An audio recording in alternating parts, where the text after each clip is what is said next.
berubah di tingkat petani, tapi harga beras di tingkat konsumen justru naik. Tim Liputan, Kompas TV.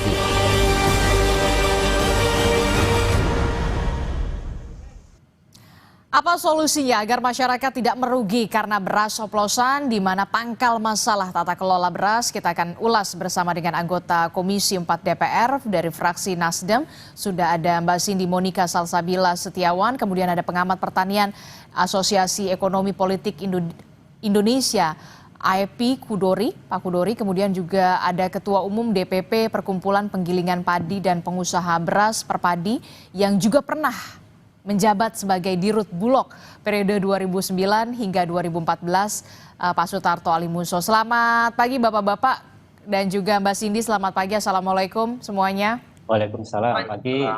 Selamat pagi. Ya, kita pagi-pagi sudah bahas yang menjadi sorotan banyak pihak, terutama ibu-ibu. Saya, Mbak Cindy, dan juga ibu-ibu lainnya. Hampir semua masyarakat ini pasti makannya nasi, itu dari beras begitu. Nah, beras ini sekarang lagi mahal, lagi mahal. Kemudian heboh lagi beras oplosan begitu ya. Jadi beras dioplos, masyarakat makin boncos gini nih, Mbak Cindy. Nah, Mbak Cindy, dari DPR sendiri, dari segi pengawasan seperti apa? Kemarin kan sudah memanggil Menteri Pertanian. Menteri Pertanian bahkan sudah menyatakan, kita lagi surplus kok. Nah, jadi ini gimana nih bentuk pengawasannya sampai ada beras oplosan ini? Bahkan Bu Titi Soeharto mengatakan, Menko-nya jangan diem saja.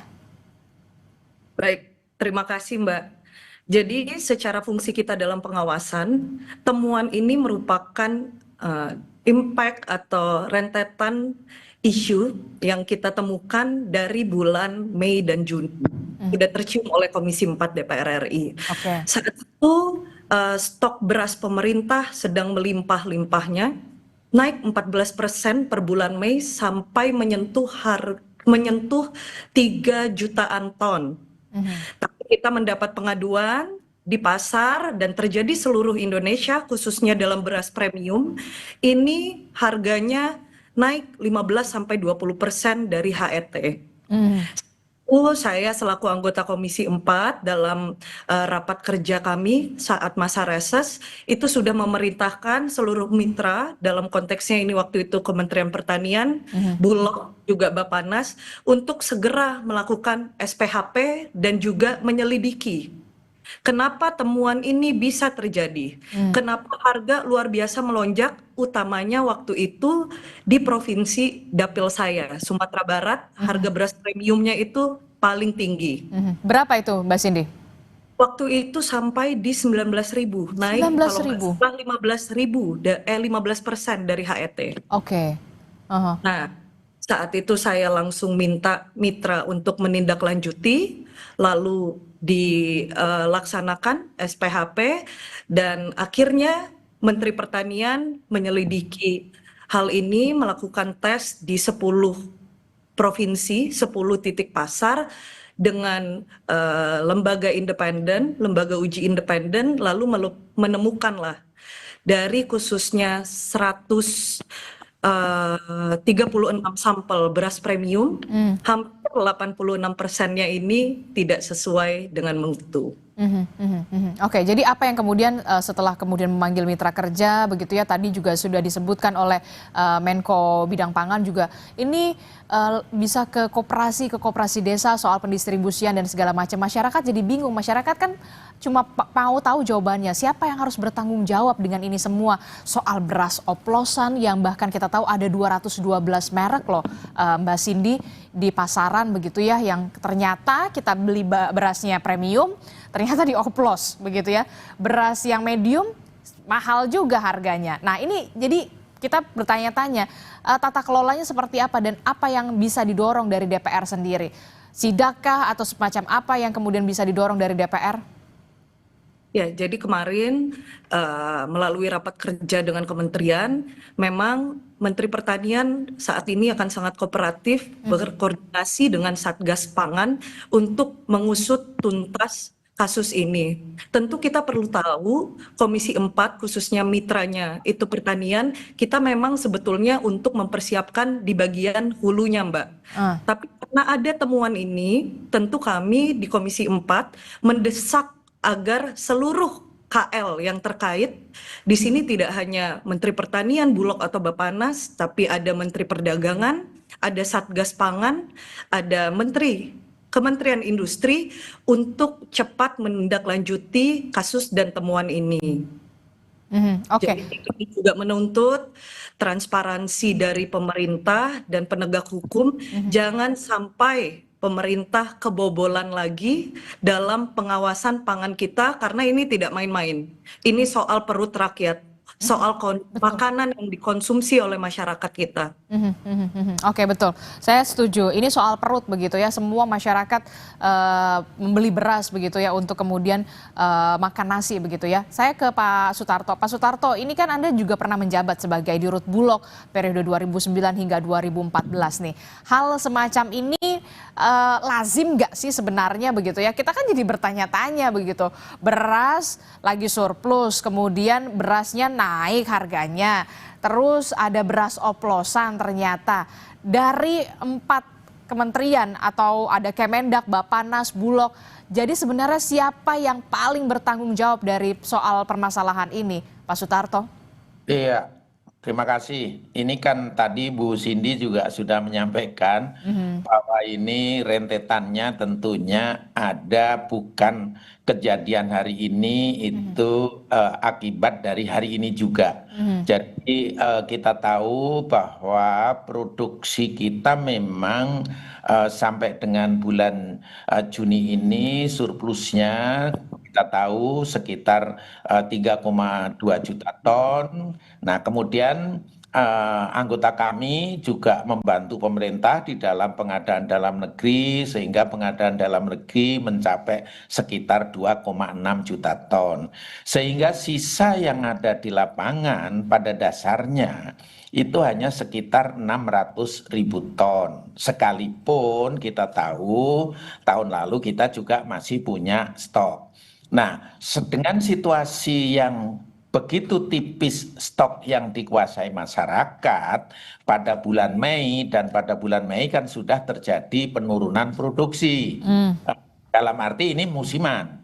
Kemudian bahkan Juni itu di bawah kebutuhan, nanti pada bulan Juli naik. Sehingga betul tadi Bu Cindy menyampaikan seyogianya bulan Mei harusnya sudah dikeluarkan apa yang disebut dengan SPHP tadi untuk mengisi pasar yang untuk seluruh Indonesia kalau surplus 600.000 ton itu pasti akan di-challenge oleh berbagai pihak yang tidak bertanggung jawab. Itu persoalan pertama. Persoalan kedua, pemerintah nampaknya masih ingin tetap melakukan pengadaan. Nah, kalau kita bicara pengadaan dalam negeri, ini harusnya kita hubungkan pada pola panen.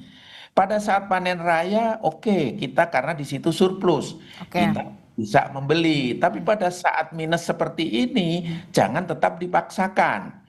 Karena di situ nanti akan yang bermain, karena begitu panjangnya mata rantai, itu adalah para spekulan. Spekulan ini bisa saja ada di antaranya adalah middleman antara penggilingan petani dengan penggilingan padi. Jadi petaninya juga tidak menikmati sepenuhnya gitu ya. Betul. Tekanan terhadap penggilingan padi. Nah, berikutnya lagi yang berikutnya kita tahu HPP kan dinaikkan dari 6.000 menjadi 6.500 bahkan dengan inequality.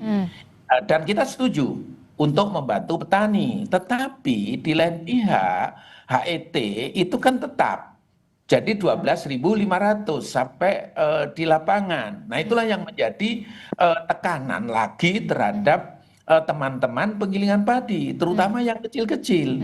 Karena yang kecil-kecil ini terus terang hidupnya dari kredit, kemudian tenaga kerjanya juga setempat. Ini sebagian jadi akhirnya berhenti. Ini kan jadi masalah. Nah, ada spekulan-spekulan tadi yang disampaikan oleh Pak Menteri, ternyata ada juga yang akhirnya menurunkan kualitasnya yang disebut dengan oplosan. Oplosan ini harusnya kita rumuskan lah apa sih yang disebut dengan oplosan gitu ya. Jadi ternyata mereka mengambil sikap menurunkan kualitasnya dengan tetap mengatakan ini produksi beras yang lalu. Karena itu ongkos produksi, ongkos distribusi dan sebagainya tidak nutup dengan HPP yang dinaikkan, tetapi HET tidak boleh dilanggar. Oke. Jadi apapun kita memang sudah saatnya ayo kita sama-sama membenahi hulu hilir tadi sehingga tidak terjadi gejolak harga. Makanya saya selalu mengatakan bahwa pengaturan stabilisasi harga ini harus mengingat ada beberapa faktor penting. Yang penting pertama adalah waktu. Kapan tepat untuk pengadaan, kapan waktu tepat untuk penyaluran. Kemudian yang kedua, tentunya caranya. Bagaimana cara menyalurkan kalau kita melakukan penyaluran? Tadi Pak Menteri, Pak Menko mengatakan salah satunya Melalui koperasi desa. koperasi desa atau koperasi merah putih. Apakah itu efektif?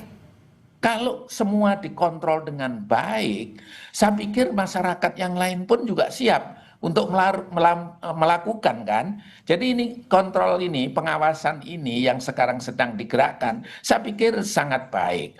Kemudian yang ketiga, lokasi.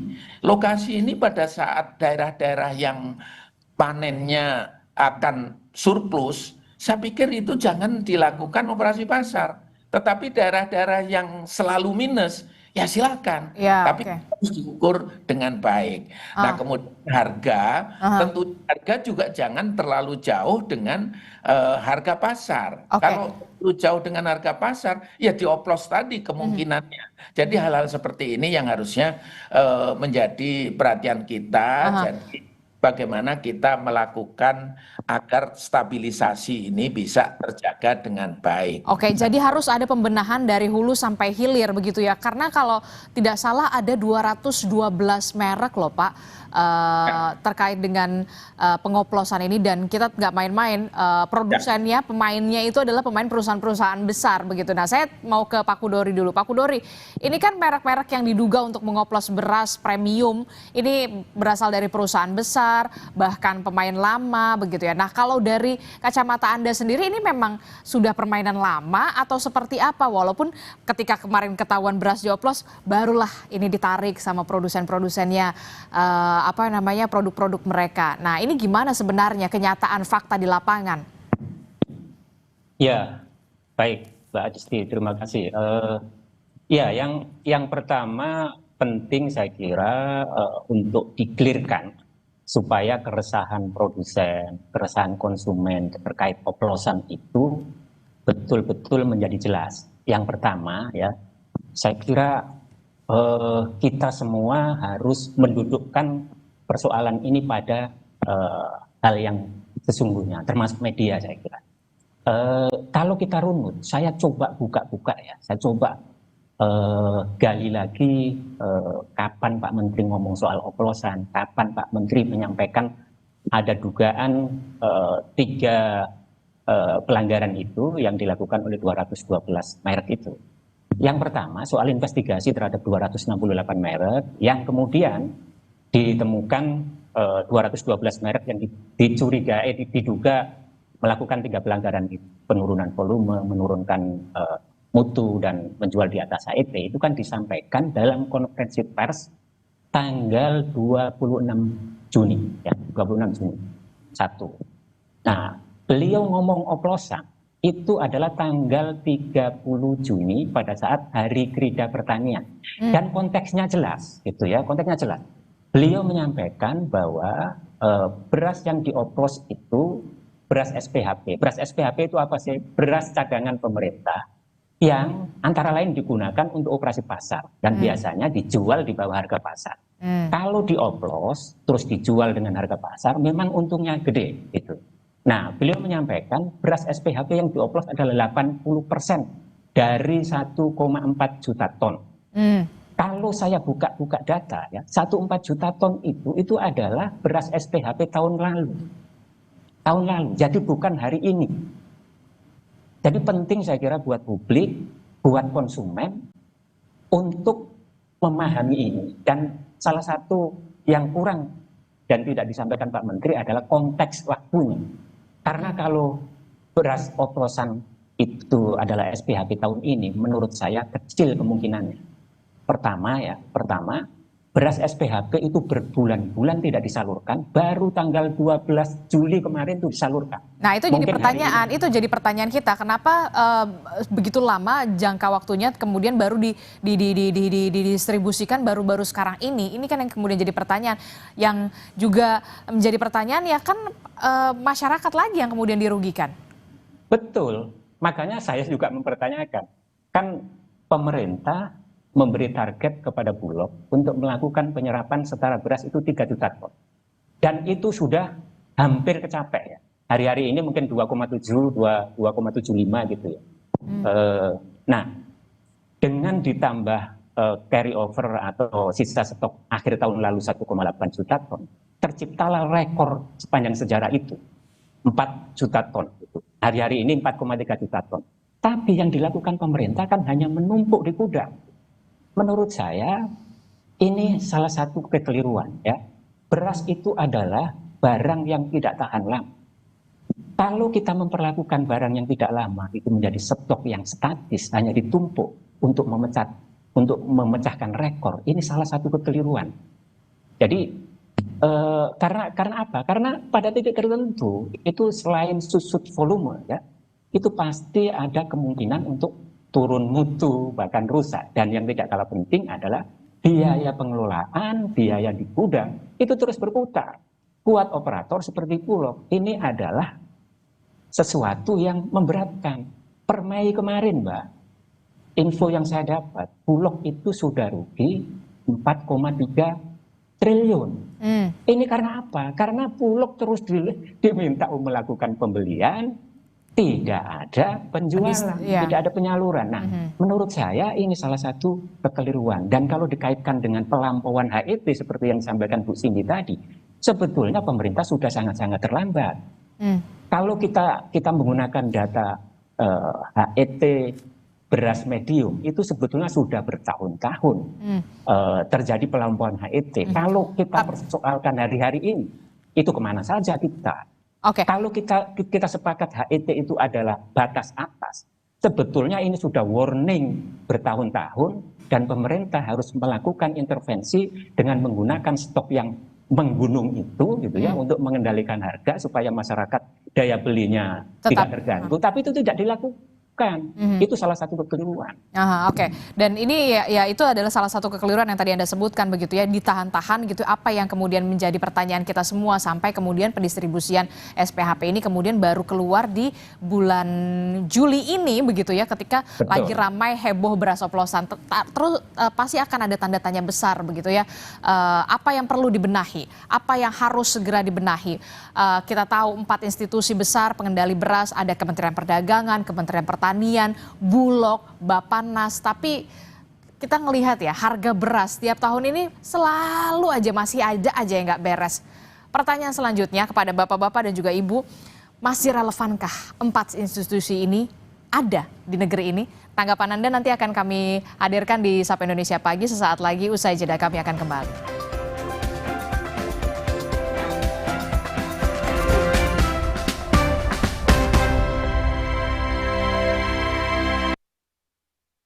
Escalate your senses to make every move excellent. Suzuki Grand Vitara. Excellence escalated. Salpas Extra Hot. Lebih panas, lanjut beraktivitas. 물라이 두알리마 칼슘 콜라겐 브루크랑 꿀리크리프 툴랑 크로포스 No worries 콜라겐 Susu steril dengan 1000 mg kolagen dan kalsium, kulit no keriput, tulang no keropos. 콜라겐아 수수 아웨 무다.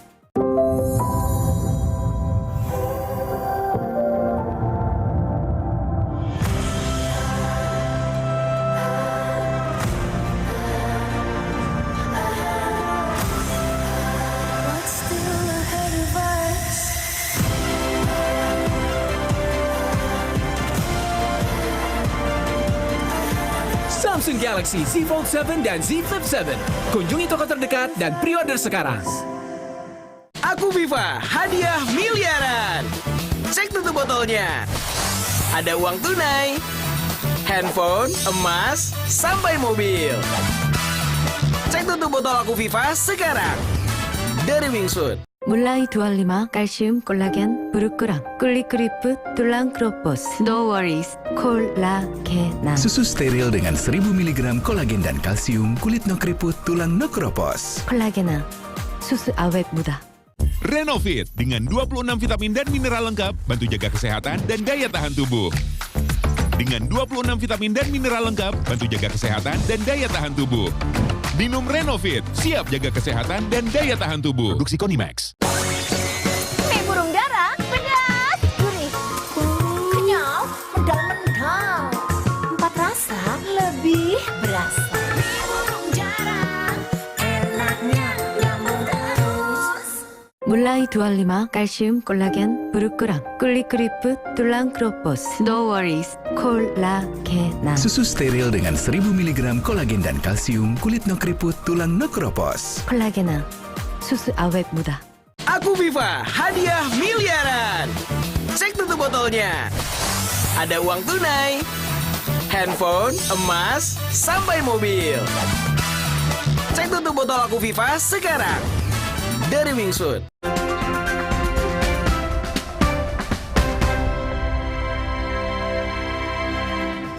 Terima kasih Anda masih bersama kami dalam Sapa Indonesia Pagi. Saudara, terkait dengan kisru beras oplosan, lalu bagaimana sejumlah merek yang masih beredar di pasaran, kita pantau dulu bersama dengan jurnalis Kompas TV. Sudah ada Abel Insani dan juga juru kamera Jamzari di Pasar Kebayoran Lama, Jakarta. Selamat pagi Abel. Abel, bisa diceritakan kepada kami semua bagaimana pantauan sejumlah merek beras di pasaran setelah adanya heboh beras oplosan ini? Ya, Disti, kalau tadi saya bertanya dengan beberapa pedagang yang ada di Pasar Kebayoran Lama, tempat saya melaporkan, ini memang ada isu terkait dengan oplos beras begitu ya. Tetapi untuk para pedagang yang sudah memiliki pelanggan tetap, ini sebenarnya tidak terlalu khawatir karena pelanggan tetap ini akan tetap membeli beras sesuai dengan kebutuhannya dan tidak ada keraguan begitu ketika mereka memang sudah menjadi pelanggan tetap di satu kios itu. Tapi memang untuk daya beli masyarakat ini memang cukup menurun kalau menurut salah satu dari pedagang karena mereka masih ragu terkait dengan beras yang diperjualkan. Tentu ini menjadi kerugian tidak hanya masyarakat, Adisti dan juga saudara, tapi juga dari para pedagang. Tapi beberapa pedagang juga sempat mengatakan bahwa untuk beras oplosan yang memang saat ini menjadi isu yang menjadi sorotan di masyarakat ini juga tidak terlalu berpengaruh begitu ya, karena adanya klaim dari pemerintah yang sudah mencabut beberapa merek beras begitu ya, pun produsen juga sudah mengganti harga begitu, ini juga ternyata mempengaruhi bagaimana daya beli masyarakat untuk saat ini pada saat membeli beras. Tetapi untuk oplosan lalu juga yang lainnya ini juga ada dampaknya terkait dengan harga beras saat ini memang naik begitu, Disti dan juga saudara. Itu pun juga sudah terjadi sebenarnya beberapa bulan lalu begitu. Jadi harga beras terus naik. Kalau tadi saya sempat bertanya dengan pedagang, ini untuk beras premium dan juga beras medium, ini ada kenaikan begitu ya. Kenaikan ini terjadi sudah beberapa bulan lalu. Kalau beras premium tadi dikatakan dari harga 13.000 sekarang bisa sampai, maksud saya dari 14.000 sekarang bisa sampai 15 sampai 16.000. Kalau di beras medium ini dari harga 14, maksud saya 13 sekarang menjadi 14.000 per kilonya, Adisti. Jadi artinya memang tentunya ada dampak dari isu oplosan yang terjadi di pasaran, dan ini merugikan tidak hanya pedagang melainkan juga dari masyarakat itu sendiri. Apalagi tadi juga saya sempat bertanya bahwa untuk saat ini daya beli menurun. Kalau biasanya dari pedagang warteg ataupun juga penjual di warung-warung nasi Padang begitu, biasanya ini membeli 12 kilo tapi sekarang hanya 5 kilo begitu, artinya hanya membeli setengah dari yang biasanya mereka beli. Ini juga ada daya beli yang menurun akibat adanya isu oplosan Sehingga untuk saat ini pedagang dan juga masyarakat meminta agar beras ini bisa stabil lagi karena beras adalah bahan baku utama makanan yang dikonsumsi oleh masyarakat sehari-hari. Kembali ke Anda, Adisti. Oke, ada penurunan daya beli di sana. Kita berharap pemerintah bisa cepat turun tangan untuk mengatasi soal beras oplosan, termasuk juga kenaikan harga beras ini. Terima kasih informasinya jurnalis Kompas TV Abel Insani dan juru kamera Jamzari di Pasar Kebayoran Lama, Jakarta. Kami akan lanjutkan kembali, saudara, dialog kita bersama dengan sejumlah narasumber melalui sambungan daring. Sudah ada Mbak Cindy dari Komisi 4 DPR, kemudian juga ada Pak Hudori dan juga ada Pak Sutarto di sambungan daring. Saya ke Mbak Cindy dulu. Mbak Cindy, jadi Anda bersama dengan Bu Titi Soeharto juga sebelumnya beberapa bulan yang lalu memang sudah sidak juga ke gudang Bulog. Apa yang kemudian menyebabkan beras-beras ini kok kayaknya tidak didistribusikan ya? Apa yang menjadi kendala sebenarnya kalau dari pantauan Anda di lapangan faktanya? Ya, kita waktu itu pergi ke salah satu gudang Bulog, terus memang menemukan bahwa kita uji aja Mbak. Jadi salah satu ininya kita buka, udah nemuin beberapa beras itu udah turun mutunya karena sudah tahan sedemikian lamanya. Ada ketemu kutu, ibu juga ketemu itu berasnya sudah terpecah-pecah, dan saat itu kita sudah koordinasi, kita minta memang Komisi 4, tidak hanya Ibu Ketua, tapi bersama teman-teman dalam setiap kesempatan, setiap raker, baik sampai FGD untuk ayo dong ini beras dikeluarkan, karena makin lama mutunya makin kurang. Malah nggak bisa dikonsumsi. Betul, dan imbasnya terjadilah rangkaian-rangkaian peristiwa seperti ini. Itu di bulan apa, Mbak Cindy? Yang saya waktu itu di Jogja, exact month-nya lupa Mbak. Nanti saya cari tahu, saya remind lagi. Tapi apa jawaban dari Bulog sendiri ketika Bu Titi dan juga teman-teman dari Komisi 4 mempertanyakan apa yang menjadi kendala sampai kemudian ini kok ditahan terus ya di gudang, ini kualitasnya menurun, ada kutunya, bahkan bisa dikatakan nggak layak loh untuk didistribusikan ke masyarakat kalau nanti lebih lama lagi gitu. Ya, sesuai yang tadi juga dibahas sedikit oleh Pak Hudori gitu, Bulog menyampaikan bahwa ya mereka tidak punya wewenang untuk take action, segera mendistribusikan beras-berasnya yang di dalam gudang ini. Tentu harus melalui rakortas dulu. Oke, saya ke Pak Hudori. Pak Hudori, jadi sebenarnya ini jadi semacam apa ya, ada saling lempar tanggung jawab lah. Ini ranahnya Bappenas ini, kalau ini ya udah masuk aja ke koperasi desa pendistribusiannya. Nah ini gimana nih, kan jadi tetap aja masyarakat loh yang dirugikan. Bahkan Menteri Pertanian mengatakan 9 triliun, nggak main-main, 9 triliun per tahun masyarakat dirugikan akibat beras oplosan ini.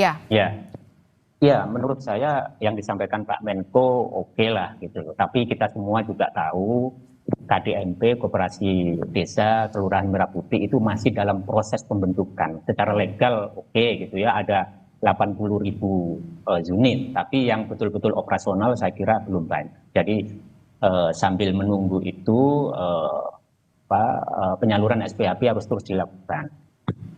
Saya ingin mengingatkan ya, sebetulnya kalau kita cek data-data yang ada di tanggal 26 November tahun lalu, itu sudah ada keputusan rakortas bersama Presiden.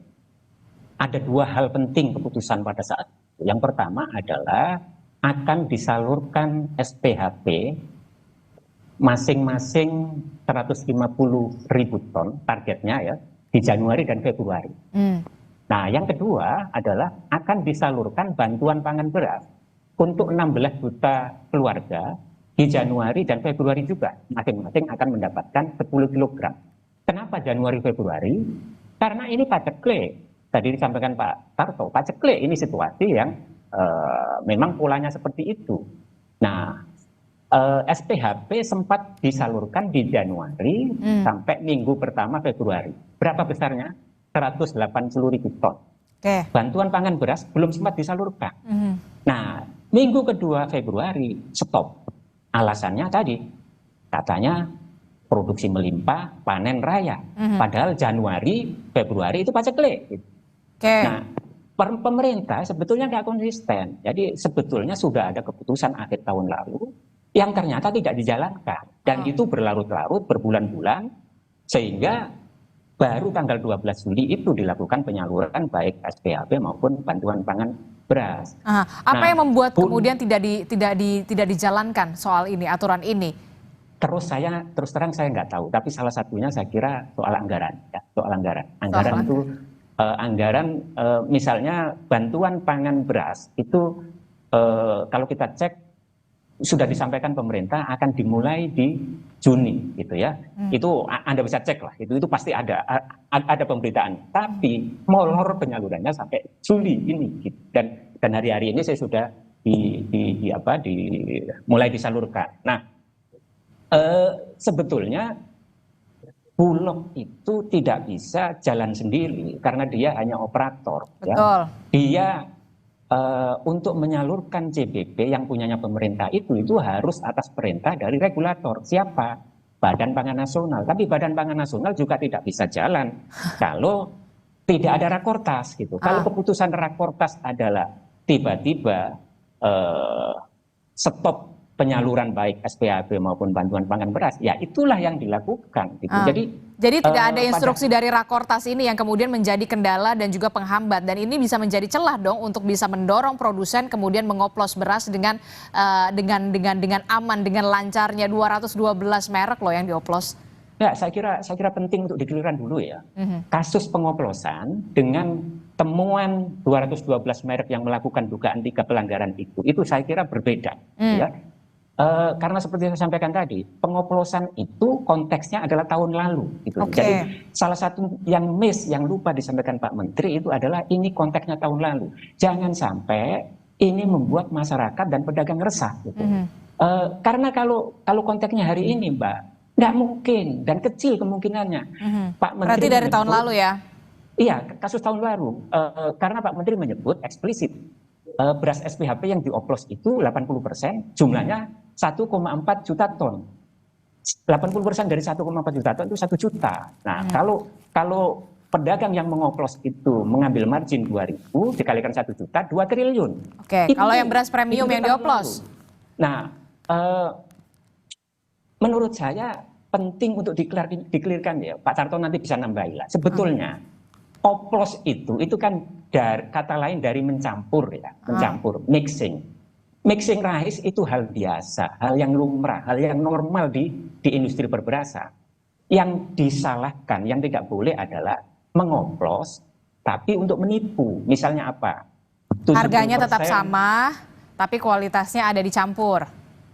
Ya, misalnya gini, misalnya 70% beras Cianjur ya, dicampur dengan 30% beras Ciherang. Tapi ditulis di situ 100% beras Cianjur dan dijual dengan harga beras Cianjur yang memang harganya lebih mahal. Itu menipu. Ini menipu, ini tindak pidana dan harus memang diseret ke meja hukum. Tapi kalau mengoplos untuk mendapatkan tekstur tertentu, untuk mendapatkan aroma tertentu, untuk mendapatkan kepulenan tertentu, itu hal biasa gitu. Dalam satu hamparan persawahan misalnya gitu ya, itu hampir bisa dipastikan petani satu dengan yang lain itu tidak menanam varietas yang sama. Ketika dibeli oleh pedagang, ketika dibeli oleh penggilingan, pasti campur-campur varietasnya. Jadi itu hal biasa, bukan hal yang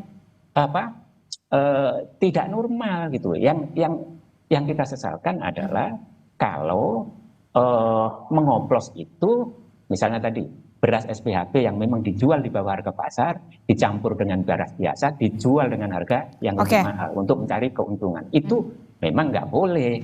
Atau mengoplos dengan bahan lain yang secara kesehatan itu bisa mengganggu kesehatan. Itu harus diseret ke meja hukum kalau itu. Oke, saya mau ke Pak Tarto. Pak Tarto, ini gimana?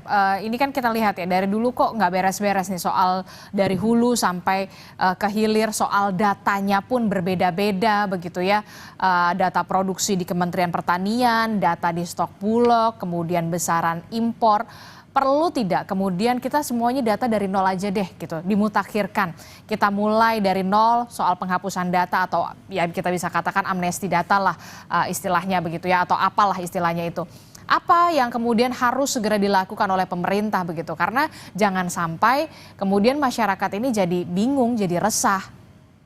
Iya, saya kira kita juga mengapresiasi lah kegiatan pengawasan ini untuk supaya masyarakat tidak resah tadi, supaya diselesaikan dengan baik.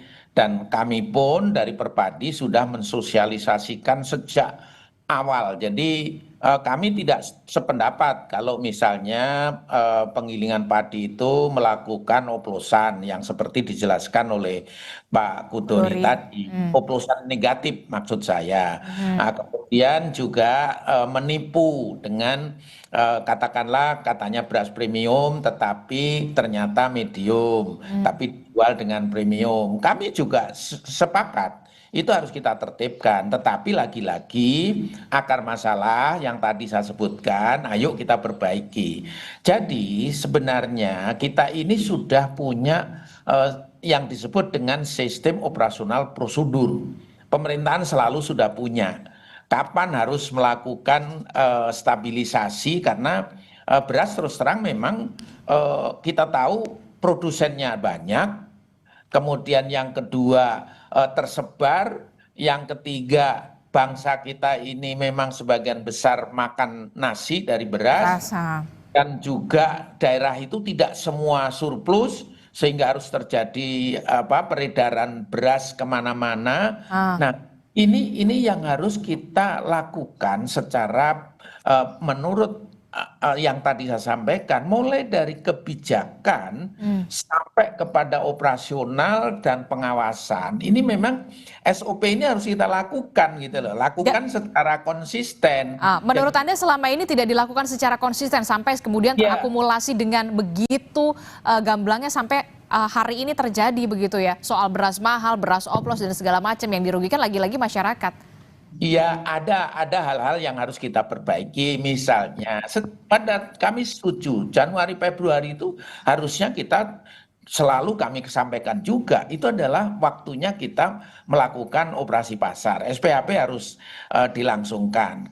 Itu ternyata kan di stop tadi misalnya. Kemudian sejak bulan Mei kami sudah berteriak bahwa Mei ini harus sudah mulai dipikirkan untuk penyaluran.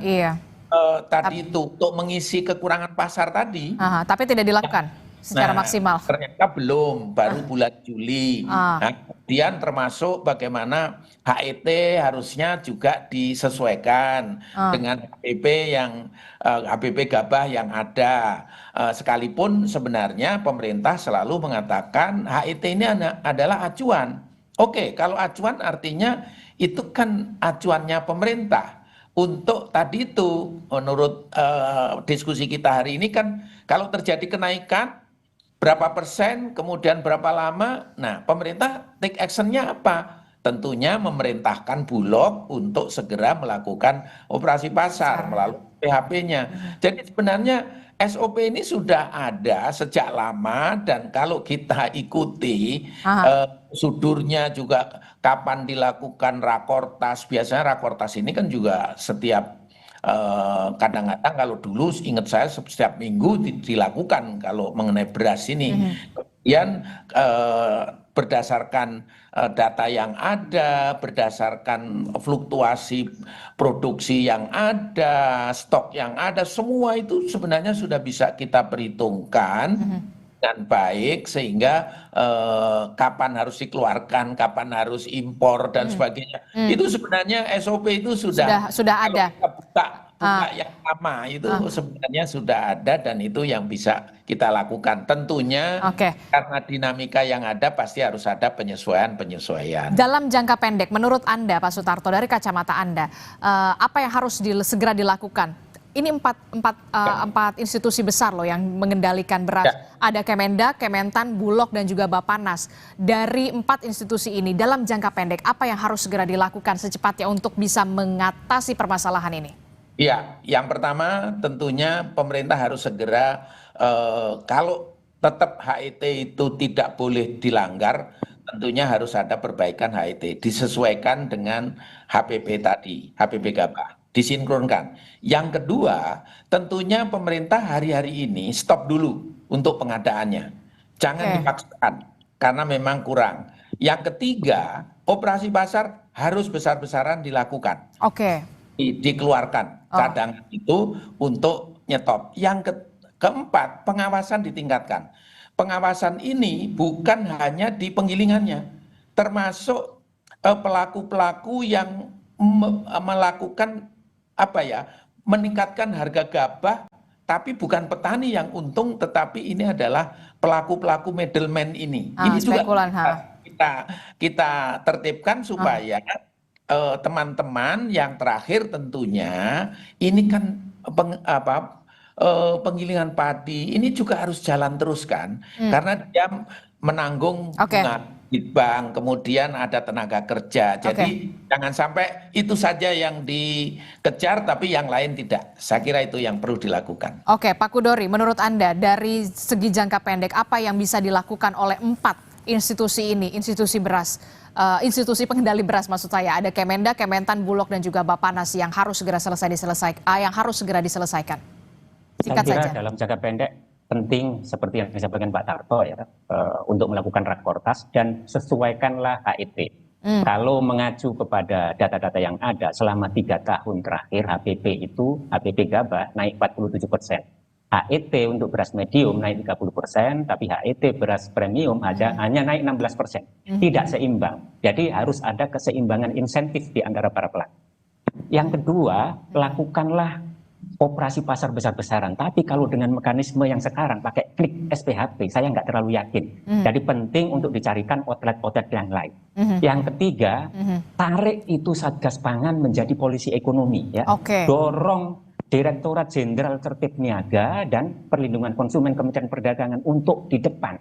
Karena ini otoritas mereka, ini tupoksi mereka. Kalau dalam penyelidikan, dalam pengawasan, Direktorat Jenderal Tertib Niaga ini menemukan dugaan penyelewengan, dugaan penyimpangan, serahkanlah kepada polisi, serahkanlah kepada aparat penegak hukum, supaya diselesaikan kerana hukum. Ketidakpastian yang sekarang hampir dipersepsikan oleh banyak pelaku usaha itu tidak terjadi karena 1, 2, 3 itu udah antri Mbak yang nutup operasi, menggiling beras dan memproduksi beras itu sudah banyak sekali. Kita nggak bisa membayangkan kalau ribuan penggilingan ini ternyata berhenti produksi dan tidak melayani masyarakat. Pemerintah apakah bisa menghandle? Tidak bisa. Tidak bisa karena pemerintah sebesar-besarnya yang bisa dihandle, yang di-cover, pembeli terbesar paling 14%, 86% itu adalah pelaku swasta, penggilingan dan seterusnya. Oke, baik. Terakhir Mbak Cindy, apa yang harus segera dilakukan oleh DPR dalam hal ini adalah sebagai lembaga fungsi pengawasan begitu ya, di pengawasan, apakah nanti akan memanggil Menko Pangan untuk bisa menyelesaikan ini, akan seperti apa, termasuk soal pengawasannya juga, jangan sampai kemudian masyarakat dirugikan, bahkan ini yang mirisnya lagi, petani tidak merasa diuntungkan walaupun beras ini lagi mahal. Itu yang kemudian menjadi miris saya dan juga mungkin banyak orang begitu ya. Ya, baik. Secara pengawasan tentu yang pertama kemarin kita sudah minta laporan tertulis dari mitra kita, Menteri Pertanian, sehingga nanti apa yang menjadi temuan atas kasus ini tidak simpang siur. Kita pun sebagai anggota DPR, sebagai pengawas bisa clear gitu. Apa alasan, apa kira-kira poin-poin yang bisa kita sampaikan kepada publik, itu satu. Yang kedua tentunya adalah kami memberi masukan bahwa uji mutu ini jangan hanya dilakukan di depan, harus ada yang namanya post-market surveillance. Jadi uji mutu ini harus dilakukan secara berkala. Lalu ketiga, kita menuntut agar mitra-mitra kami berserta dengan KL yang terkait itu terus melakukan koordinasi dan aksi-aksi preventif agar hal yang serupa tidak terjadi. Secara teknis tadi sudah Pak Kudori dan Pak Sutarto sampaikan, tapi mengenai hal-hal masalah tata niaga, distribusi dari hulu ke hilir yang disampaikan, memang sebagai policy maker, yang pertama, insya Allah kita sedang menggarap RUU Pangan yang spiritnya adalah kita mentransformasi peran Bulog. Dan kalau tadi Mbak menyampaikan soal data antar KL ini yang masih simpang siur, kita juga, saya kebetulan di Balek DPR RI, kita juga sedang mempersiapkan RUU tentang statistik, di mana nanti harapannya data di seluruh Indonesia, di seluruh KL yang dulunya simpang siur, ini akan menjadi satu pintu dari BPS Betul, ini harus segera dibereskan soal data juga, termasuk juga tadi soal RUU Pangan juga kita harapkan ketika RUU ini juga dibahas begitu ya di DPR, ini bisa membawa angin segar yang positif tidak hanya bagi masyarakat tapi juga bagi para petani khususnya begitu ya, karena harus yang paling diuntungkan adalah petani dan juga masyarakat. Kita tunggu bagaimana langkah pemerintah ke depannya. Terima kasih Mbak Cindy Monica dari Komisi 4 DPR, Pak Sutarto terima kasih, Pak Kudori terima kasih. Assalamualaikum, sehat selalu, selamat pagi. Saudara, informasi lainnya masih